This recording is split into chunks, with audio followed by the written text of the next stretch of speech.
بسم اللہ الرحمن الرحیم۔ تاریخ انسانی میں یروشلم ایک واحد شہر ہے جو دنیا میں موجود 3 سب سے بڑے اور اہم مذاہب یعنی مسلمان، عیسائی اور یہودیوں کے لیے مذہبی لحاظ سے نہایت اہمیت کا حامل ہے۔ اس شہر کی تاریخ نہایت ہی پرانی ہے اور کئی مرتبہ اس پر حملے بھی ہوئے ہیں، جس کے دوران یہودی دربدر ہو کر رہ گئے۔ آج بھی ماہر آثار قدیمہ ان قدیم کھنڈرات میں موجود وہ عمارتیں تلاش کرنے کی کوشش کرتے ہیں جو اس شہر کے اجڑنے کے دوران نظروں سے اوجھل ہو گئیں۔ پہلی بار یہ شہر حضرت داؤد علیہ السلام کے دور میں تعمیر ہوا۔ وہ اللہ تعالیٰ کے ایک جلیل القدر پیغمبر تھے۔ ان کا نام قرآن مجید میں 16 مرتبہ آیا ہے اور وہ پہلے پیغمبر ہیں جنہیں بنی اسرائیل کی بادشاہی بھی عطا ہوئی۔ قرآن پاک میں حضرت آدم علیہ السلام کے علاوہ حضرت داؤد علیہ السلام وہ واحد پیغمبر ہیں جنہیں خلیفہ کہہ کر بھی پکارا گیا ہے۔ آپ کو بادشاہت ملنے سے 1000 قبل میں وہ دور تھا جب بنی اسرائیل سے فلسطین کے اکثر علاقے چھینے جا چکے تھے۔ اس وقت بنی اسرائیل کے حکمران حضرت شمویل علیہ السلام تھے جو کہ بہت بوڑھے ہو چکے تھے،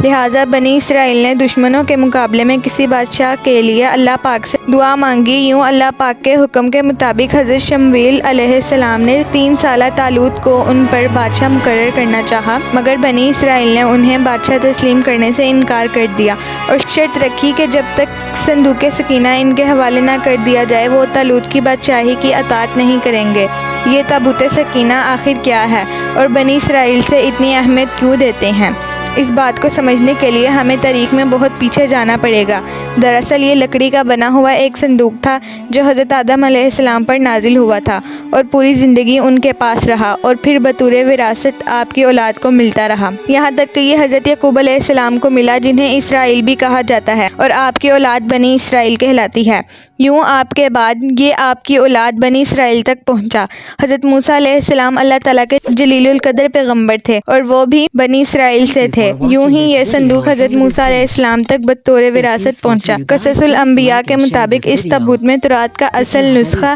پتھر کی 2 تختیاں جو کوہ سینا پر حضرت موسیٰ علیہ السلام کو عطا کی گئی تھیں، حضرت موسیٰ اور حضرت ہارون کا عصا مبارک اور پیراہن، اس کے علاوہ من و سلوہ کا من ایک برتن میں محفوظ تھا تاکہ آنے والی نسلیں اللہ تعالیٰ کے اس احسان کو یاد رکھیں جو صحرا میں بھٹکنے کے دوران ان پر اللہ تبارک و تعالیٰ نے فرمایا، کیونکہ جب یہ حضرت موسیٰ علیہ السلام فرعون سے اپنی قوم بنی اسرائیل کو نجات دلوا کر ایک صحرا میں پہنچے تو یہ ایک ویران صحرا میں تنہا موجود تھے، کھانے پینے کا کوئی ذریعہ نہ تھا، لہٰذا اللہ پاک کے حکم پر من و سلوہ کھانا ان پر اترا تھا۔ یہ تابوت در حقیقت اللہ تعالیٰ کی طرف سے بنی اسرائیل کے لیے رحمت اور بابرکت کا باعث تحفہ تھا، اور انہیں جب بھی کوئی مشکل پیش ہوتی یا جنگ میں ہار کا خطرہ ہوتا تو بنی اسرائیل اس تابوت کو سامنے رکھ کر اللہ پاک سے جو بھی دعا کرتے وہ قبول ہوتی تھی، یعنی یہ تابوت بنی اسرائیل کے لیے تابوت سکینہ ثابت ہوا۔ مگر جب بنی اسرائیل اپنے گناہوں میں مبتلا ہو گئی، سرکشی اور ظلم و ستم کی انتہا کرنے لگی تو ان کی بدعمالیوں کی نحوست کی بدولت ان پر اللہ تعالیٰ کا عذاب نازل ہوا اور قوم عمالقہ کے ایک لشکر جرار نے بنی اسرائیل پر حملہ کر کے اسے تہس نہس کر دیا اور بنی اسرائیل کی تمام بستیوں کو تباہ کر دیا، اور اس صندوق کو بھی اٹھا کر اپنے ساتھ لے گئے اور جا کر کوڑا کرکٹ اور نجاستوں کی جگہ پر پھینک دیا۔ اس بے ادبی کرنے پر اللہ پاک نے قوم عمالقہ پر بھی عذاب نازل کیا، یہاں تک کہ طرح طرح کی بیماریاں ان پر مسلط ہو گئیں اور قوم عمالقہ کے 5 شہر دیکھتے ہی دیکھتے ویران ہو گئے۔ لہٰذا انہیں سمجھ آ گیا کہ یہ جو کچھ بھی ہو رہا ہے وہ دراصل اللہ تعالیٰ کا عذاب ہے جو اس صندوق کی بے حرمتی کرنے پر ان پر نازل ہوا۔ لہٰذا انہوں نے فوراً اس صندوق کو تلاش کر کے بیل گاڑی میں ڈالا اور اسے بنی اسرائیل کی طرف روانہ کر دیا۔ اللہ پاک نے 4 فرشتوں کو بھیجا جنہوں نے اس مبارک صندوق کو اٹھا کر حضرت شمویل علیہ السلام کی خدمت میں پیش کر دیا۔ یوں حضرت شمویل علیہ السلام نے وہ صندوق بنی اسرائیل کے حوالے کر دیا اور شرط کے مطابق یعنی صندوق سکینہ کی واپسی ہونے پر بنی اسرائیل نے طالوت کو اپنا بادشاہ تسلیم کر لیا۔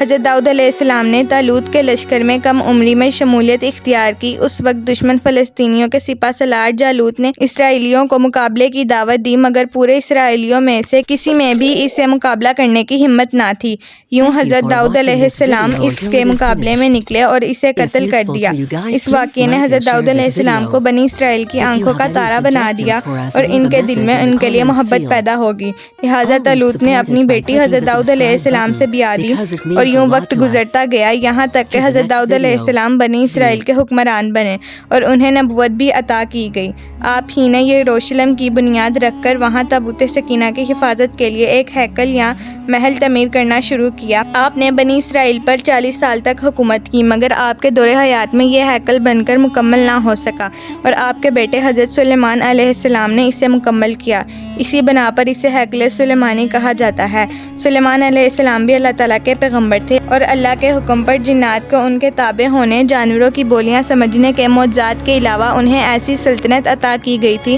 جو اس سے پہلے نہ کبھی کسی کو ملی اور نہ ہی کبھی مل سکے گی، جس کے لیے انہوں نے خود اللہ پاک سے دعا کی تھی۔ ہیکل سلیمانی کی تعمیر میں 7 سال کا عرصہ لگا اور یوں یہ 410 سال تک قائم رہا، یہاں تک کہ حضرت سلیمان علیہ السلام کے بعد بنی اسرائیل کے آپسی جھگڑے شروع ہو گئے، جس کے نتیجے میں 2 ریاستیں شمالی فلسطین میں سلطنت اسرائیل اور جنوبی فلسطین میں سلطنت یہود قائم ہو گئی۔ یہ شدید دشمنی اور خون ریزی ایک طویل عرصہ تک جاری رہی، یہاں تک کہ 7ویں صدی قبل مسیح میں حاشوری فاتحین نے سلطنت اسرائیل کا خاتمہ کر دیا اور یوں بنی اسرائیل ٹوٹ کر صرف سلطنت یہود تک محدود رہ گئے۔ لہٰذا بابل کے بادشاہ بخت نصر نے سلطنت یہود کو بھی تباہ کر دیا اور اس دوران اس نے ہیکل سلیمانی کو بھی مکمل طور پر تباہ کر دیا اور تابوت سکینہ ایسا غائب ہوا کہ پھر آج تک نہ مل سکا، جبکہ یہودی بھی اس حملے کے دوران دربدر ہو کر رہ گئے۔ اس واقعے کے 70 سال بعد ایرانی بادشاہ کورش کبیر یا ذوالقرنین، جنہیں سائرس دی گریٹ بھی کہا جاتا ہے، انہوں نے یروشلم پر حملہ کر کے بنا کسی خون ریزی کے یروشلم کا قبضہ چھڑوایا۔ یوں یہودی دوبارہ یروشلم میں آباد ہو گئے اور ہیکل سلیمانی کو تعمیر کرنا دوبارہ سے شروع کر دیا۔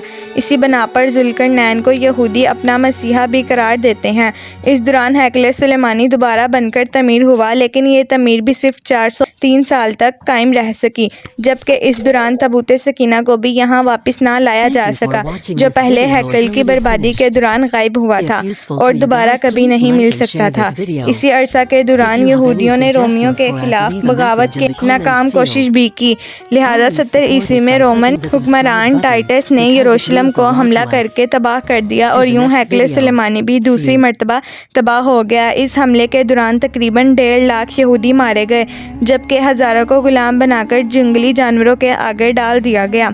اس خون خرابے کے بعد کوئی یہودی یہ بتانے کے لیے بھی زندہ نہ بچ سکا کہ یہ صندوق سکینہ کا کیا بنا۔ مگر آخر یہ صندوق سکینہ اس وقت کہاں موجود ہے، اس موضوع پر دنیا کے مختلف حصوں سے مختلف دعوے سامنے آتے رہتے ہیں۔ مثال کے طور پر کچھ یہودیوں کا اس کے بارے میں دعویٰ ہے کہ وہ اردن کے علاقے میں کہیں موجود ہے، جبکہ کچھ لوگ ایتھوپیا کے گرجا گھر میں اس کی موجودگی کا دعویٰ کرتے ہیں، جبکہ کچھ لوگوں کا یہ ماننا ہے کہ یہ ملکہ برطانیہ کے تخت کے نیچے موجود ہے، جہاں ملکہ کی تخت پوشی کی جاتی ہے۔ غرض یہ کہ دنیا بھر سے اس کے متعلق مختلف دعوے سامنے آتے رہتے ہیں اور ماہر اسرار قدیمہ اور یہودی اسے ڈھونڈنے کے لیے ہر سر توڑ کوششیں کرتے رہتے ہیں، مگر در حقیقت یہ اس وقت کہاں موجود ہے یہ اللہ تعالیٰ کے سوا کوئی بھی نہیں جانتا، اور یقیناً جب تک اللہ پاک اسے خود نہ ظاہر کرنا چاہیں اسے کوئی بھی کبھی بھی نہیں ڈھونڈ پائے گا۔ ویڈیو اچھی لگے تو ویڈیو کو لائک کریں اور اس طرح کی مزید معلوماتی ویڈیوز کے لیے چینل کو سبسکرائب کریں۔